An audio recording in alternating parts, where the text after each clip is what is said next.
What's up, everybody? Tyson Roush, Let's Talk Jets. Hope everybody's having an excellent weekend. The weather in New Jersey's been in the 50s, going into the 60s, so spring is finally upon us. We can get some refreshing weather. Thank you so much to everybody that's been supporting my fundraiser. I greatly appreciate it. As you look at the Jets and free agency, things are getting more and more interesting as the days play out and they try to restock their roster.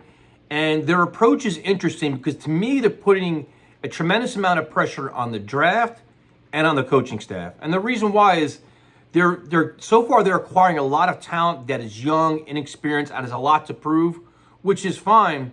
But at some point, you need legitimate talent to win football games. And also when you have to win over your locker room. Right now, the Jets have a locker room full of players that are discouraged, disheartened, that have lacked direction and have lacked winning. And they want something to buy into in terms of program and a vision to win as soon as possible. Aaron Glenn, when he took his press conference, said, we want to win this year. He's been saying, we're about winning now. Excuse me. Winning now. We're not punting on the season. And the moves that they're making now are uninspiring, where you're like, all right, can they even do that based on what they're acquiring? And if you have all this young, unproven talent and you want to push everything to the draft instead of spending money in free agency, that's fine. But the draft is like lottery tickets. You have no idea what you're acquiring. And then you got to coach them up. So to me, the approach has a lot of risk, especially when you look at the signings recently. And I've been focusing on the offense because this is just my thing, I guess, at this point. But a lot of the wide receivers that have been signing over the last 2 or 3 days are not getting huge contracts. So to me, it's like I'd rather if you bring in guys at $3 million contracts, $4 million contracts, and bring in more competition, you're taking pressure off the draft a little bit, not saying the first, second round, but taking a little pressure off the draft, and you're making things a little bit easier for your staff to teach your team. So if you don't do that, now you're taking a first-time offensive coordinator, a first-time offensive line coach, all these different guys. You have Scott Turner, the passing game coordinator, all these guys that say, okay, listen, you've got to maximize all these quote-unquote limited resources to compete week one.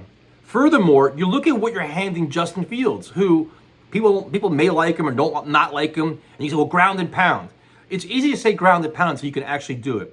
When you ground and pound, you want to have an excellent offensive line, but you also need threats in the passing game as well. And right now, all you have is Garrett Wilson. I know Alan Lazard's on the team right now, but I'm assuming he's going to get cut. I don't know. I think his salary cap hits like $12 million. You cannot justify that. But it's just, I don't know if they're putting, as of, March 16th, the right plan in place to succeed. It's like a fine line. And again, they can go out tomorrow and sign Amari Cooper or Brandon Cooks, whatever else, and you feel a lot better about things. But this approach right now, it's like the youth movement's great, but you need talent. And you need game-breaking talent. You can't go with bottom of the barrel guys and say, okay, we'll make best of it, because your culture change comes with. Because my fear is this: Aaron Glenn's going to be a hard ass. He's going to push these guys and push these guys and push these guys, and that's fine until you don't win. You can break balls and break people's asses until, like, listen, bro, you're killing me, and our results are the same. Nothing has changed, and you're not going to get full buy-in from guys that have all they've known as losing as Jets. So this approach is interesting. Again, it's so early that you don't know, but my fear is I'm not calling them frugal, and they're very calculated, but they have some moves to make. If not, this coaching staff is going to be under so much fire because a good portion of this fan base is kind of critical of them and saying, listen, we don't want to see a 3-14 season. We don't want to see a team that's they can't compete on the field because they don't have enough talent to compete on the field. The NFL, it should be, everybody should be pretty much on the same level. You have the top end teams, but all these other teams are in the middle. There's a lot of people that should be there. So we'll see. Let me know what you guys think. Again, just my thoughts. It's just been bothering me when I see these signings. I'm like, how are we not getting anybody? Like, nobody. And nobody's breaking the bank, these lower tier guys. So I'll talk to you guys later.